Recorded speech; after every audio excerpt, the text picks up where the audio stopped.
పండు మాస్టర్ని పరామర్శించేందుకు Gajuwaka MLA TDP రాష్ట్ర అధ్యక్షులు పల్లా శ్రీనివాస్ గారు మెడికవర్ హాస్పిటల్స్కి రావడం జరిగింది. మీ అందరికీ తెలుసు, ఒక దురదృష్టకరమైన ఘటన అయినప్పటికీ కూడా పండుకి నేనున్నానని చెప్పు వెంకట్. ఎంత కావాలన్నా కూడా సీఎం రిలీఫ్ ఫండ్ తేవడానికి నేను రెడీగా ఉన్నాను. ఫస్ట్ పండు కోలుకోవాలి. మన గాజువాక అబ్బాయి డౌన్ టు ఎర్త్ చాలా కష్టపడి ఒక డాన్సర్గా, ఒక సెలబ్రిటీగా మారినటువంటి వ్యక్తికి ఇట్లాంటి దురదృష్టకరమైన ఘటన జరగటం చాలా దారుణం. కాబట్టి తను త్వరగా కోలుకోవాలి, అందుకు కావాల్సినటువంటి ఫుల్ సపోర్ట్ నేను ఇస్తాను అంటూ పల్లా గారు అప్పటికే చెప్పడం జరిగింది. ఇప్పుడు నేరుగా పండు మాస్టర్ని పరామర్శించి ఆయన హెల్త్ కండిషన్ ఎలా ఉంది, ధైర్యం కూడా చెప్పడం జరిగింది. సార్తో మాట్లాడదాం. సార్, గాజువాక అబ్బాయి అండ్ మీరు కూడా గాజువాక ఎమ్మెల్యే. సో ఒక అబ్బాయికి ఇలా జరగడం అనేది చాలా బాధాకరమైన విషయం, అందులోనూ ఒక డ్యాన్స్ సెలబ్రిటీ. సో ఏం ధైర్యం చెప్పారు పండు? అంటే కొంచెం చాలా బాధగా ఉందండి, ఎందుకంటే చాలా యాక్టివ్గా ఉన్న కుర్రోడు, ముగ్గురు ఆడపిల్లలు ఉన్నారు. అయితే చాలా యాక్టివ్గా ప్రోగ్రామ్స్ కానీ షోలు కానీ ఇచ్చేటువంటి వ్యక్తి, మంచి కుర్రోడు. ఇలా జరగడం చాలా దురదృష్టకరం అండి, చాలా బాధగా ఉంది మాకు. అయితే మనం ఖచ్చితంగా గౌరవ ముఖ్యమంత్రి గారి దృష్టికి తీసుకువెళ్ళి నేను ఫైనాన్షియల్ హెల్ప్ చేస్తాను. ఆ బిల్స్ ఏమైనా ఆ బిల్స్ అన్నీ కూడా నాకు సబ్మిట్ చేయమని చెప్పానండి. ఖచ్చితంగా మంచి ఆపరేషన్ చేయించి ఆయన పూర్తిగా కోలుకునే వరకు మేము అండగా ఉంటాం. అలాగే సీఎం రిలీఫ్ ఫండ్ కూడా తీసుకొస్తానండి ముఖ్యమంత్రి గారు. సార్, ఆర్టిస్టులకు ఎప్పుడు మీరు మంచి సపోర్ట్ ఇస్తూ ఉంటారు. వీళ్ళు ఎప్పుడు కూడా అంటే వాళ్ళు హెల్తీగా ఉన్నంతసేపు ఎంటర్టైన్మెంట్ ఇస్తూ అందరినీ నవ్వించడం, అలరించడం ఒకటి, వాళ్ళకి ఏదైనా కష్టం వస్తే వాళ్ళని ఆదుకునే వాళ్ళు లేరు అనేది చాలా తీవ్రమైన ఆవేదన ప్రతిసారి వ్యక్తం చేస్తూ ఉంటారు. అటు వెంకట్ కానీ, రమేష్ గారు కానీ చాలా సందర్భాల్లో హెల్త్ ఇన్సూరెన్స్ల విషయంలో కానీ ప్రభుత్వం కూడా మమ్మల్ని గుర్తించాలి. ఎందుకంటే వీళ్ళందరూ వెస్ట్రన్ డాన్సెస్గా ఉన్నారు కాబట్టి సాంప్రదాయ కళాకారులు కానీ వాళ్ళకి ఇస్తున్న గుర్తింపు మాకు లేదు అనేది వాళ్ళ ఆవేదన. మీ నుంచి ఎట్లాంటి ఇన్సూరెన్స్ ఇస్తారు? లేదండి, వీళ్ళు ఆనందాన్ని పంచే వ్యక్తులండి.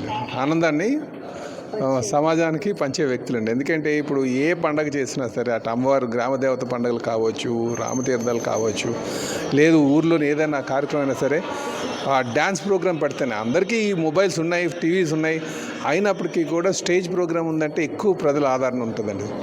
సో మన కళాకారులను ప్రోత్సహించాల్సినటువంటి అవసరం ఉంది ప్రతి ఒక్కరికి కూడా. దీన్ని కూడా ఒక కార్మిక వర్గం కింద తీసుకోవాల్సినటువంటి అవసరం ఉంది. కనుక దీనికి ఏ విధంగా ఇప్పుడు ఉన్నటువంటి ఈ లేబర్ రూల్స్ ఉన్నాయో, ఏ విధంగా అయితే మనకి బిల్డింగ్ భవన నిర్మాణ కార్మికులు కావచ్చు, లేకపోతే ఇటు అగ్రికల్చర్ లేబర్స్ కావచ్చు, వాళ్ళకి ఎలాగ ఇస్తున్నారో ఆ విధంగా మనం గుర్తించాల్సిన అవసరం ఉందండి. ఇంకా అలాగే ఈ అసంఘటిత అన్ఆర్గనైజ్డ్ సెక్టర్ అంటాం, వాళ్ళకి అందరినీ కూడా మనం ఆ ఆంబిట్లోకి తీవస్తుంది, ఇలాంటి వాళ్ళందరినీ కూడా తీసుకురావాల్సిన అవసరం ఉంది.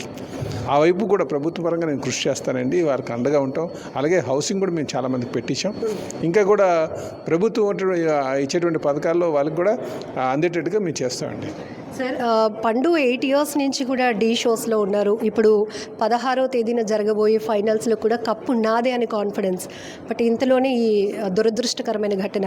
చాలా ఇంటర్వ్యూస్లో కూడా పండు చెప్పాడు, మమ్మల్ని చూసి మేము బోల్డ్ ప్రోగ్రామ్స్ చేసేస్తున్నాం, షోస్ చేసేస్తున్నాం, చాలా ఎక్కువగా సంపాదించేస్తామని అందరూ అనుకుంటారు. కానీ ఇప్పటికీ వైజాగ్లో నా సొంత ఊర్లో నాకంటూ ఒక ఇల్లు లేదు అనేది చాలా తీవ్ర ఆవేదన వ్యక్తం చేశారు. ఇంతలోని పోనీ తను సంపాదించుకునే అవకాశం కూడా అంత బేగా లేదు. చాలా వరకు ఒక మంత్స్ వరకు ఆయన రెస్ట్లోనే ఉండాల్సిన పరిస్థితి. మీ నుంచి పండు ఫ్యామిలీకి, పండుకి ఎట్లాంటి అష్యూరెన్స్ ఇస్తారు? మేము అదే అండి, వీళ్ళు ఏదంటే కొంచెం వాళ్ళు హెల్త్ మెయింటైన్ చేయడంలో కానీ, లేకపోతే కొంచెం ఆ బ్యూటీని మెయింటైన్ చేయడంలో కానీ వాళ్ళకు ఎక్కువగా చేయాలి అది కళాకారులుగా. కానీ వాళ్ళని చూసినట్టే వీళ్ళు బాగా డబ్బున్న వాళ్ళే అనుకుంటారు జనరల్గా అందరూ. కానీ యాక్చువల్గా వాళ్ళకు ఉన్నటువంటి ఇబ్బందులు ఉన్నాయి చాలా. వాళ్ళ దీనస్థితి అంతా కూడా మేము చూసాం. ఎందుకంటే ఒక షోలో ఒకరోజు వస్తుందండి, నెల రోజులకు ఒకటో రెండో షోలు జరుగుతాయి. కనుక వీళ్ళకి ఏమి పెద్దగా కంటిన్యూస్గా అమౌంట్ వచ్చేటువంటి పరిస్థితి ఏమి ఉండదు. కనుక అందుకే అంటున్నాను, వీటిని కూడా అన్ఆర్గనైజ్ సెక్టర్స్లో మనం తీసుకోవాల్సిన అవసరం ఉంది. ప్రభుత్వ పరంగా మనం వాళ్ళకి మిగతా వాళ్ళకి కార్మికులకు ఏ విధంగా అయితే బెనిఫిట్స్ వస్తున్నా ఆ విధంగా అందించాల్సిన అవసరం ఉందని చెప్పి తెలియజేస్తున్నాను. ఖచ్చితంగా నాకు కళాకారుల పట్ల, ఎందుకంటే మా గాజువాక చాలామంది కళాకారులు ఉన్నారండి. మా మాస్టర్ గారు ఉన్నారు, ఇద్దరు ఉన్నారు. సో ఇంకా చాలామంది కళాకారులు ఉన్నారు. అలాగే ఫేమస్ ఝాన్సీ కూడా, తను కూడా. సో ఇలాగా వీళ్ళందరినీ చూసిన తర్వాత, వాళ్ళ పరిస్థితులు చూసిన తర్వాత ఖచ్చితంగా మనం వీళ్ళకి అండగా ఉండాలన్న ఒక ఆలోచన మాకు ఉంది. ఇది ప్రభుత్వ దృష్టికి తీసుకెళ్తాను, గౌరవ ముఖ్యమంత్రి గారి దృష్టికి కూడా తీసుకెళ్తానండి. అయితే ఇప్పుడు పండుగకు మాత్రం ఖచ్చితంగా మేము అండగా ఉంటాం. అండగా ఉంటామని చెప్పి ఆ ఇన్సూరెన్స్ ఇవ్వడానికి నేను ఇక్కడికి వచ్చానండి. బిల్స్ ఏవైనా ఆ బిల్స్ అన్ని కూడా రేపు డిశ్చార్జ్ సమ్మరీ అంతా తీసుకొని ముఖ్యమంత్రి గారి దగ్గర తీసుకెళ్ళి ఆయన తగిన న్యాయం తనకు సాయం అందేటట్టుగా చేస్తాం. Thank you sir. నమస్కారం. సో కళాకారులందరూ కూడా సమాజానికి ఆనందాన్ని పంచుతారు, కానీ వ్యక్తిగతంగా వాళ్ళ సంపాదన విషయంలో కానీ అంతగా వాళ్ళు దృష్టి పెట్టరు. ఇట్లాంటి ఇబ్బందికర వాతావరణం వచ్చినప్పుడు మాత్రం ఖచ్చితంగా మేము కానీ మా ప్రభుత్వం కూడా వాళ్ళకి ఒక భరోసా ఇవ్వడం జరుగుతుంది. గాజువాక ఎమ్మెల్యేగానే కాదు, ప్రభుత్వం నుంచి కూడా పండు ఫ్యామిలీకి కళాకారులందరికీ కూడా మేమున్నామనే భరోసాని ఇస్తున్నాము అంటున్నారు పల్లా శ్రీనివాస్ గారు. త్వరగానే పండు కోలుకుంటాడు. ఆ అబ్బాయికి కావాల్సినటువంటి సపోర్ట్ కానీ బిల్స్ విషయంలో కూడా ఇప్పటికే నేను డాక్టర్స్తో కూడా మాట్లాడడం, హాస్పిటల్ మేనేజ్మెంట్తో కూడా మాట్లాడడం జరిగింది అంటూ కూడా పల్లా గారు చెప్తున్నారు. నడుచుట్లు కూడా చేయదు, జాగ్రత్తగా ఫిజియోథెరపిస్ట్ చెప్పిన తర్వాత ఎక్కడ కూడా సందర్భపడదు. అంటే ఒక ఘోరమైనటువంటి యాక్సిడెంట్ అయింది, బయటపడ్డాం. దీన్ని జాగ్రత్తగా 6 నెలల పాటు మాత్రం అన్ని జాగ్రత్తగా మనకి ఆ ఎనర్జీ వచ్చేస్తుంది. తొందరపోతే నడిచేయాలి, అది నా ఎక్స్పీరియన్స్.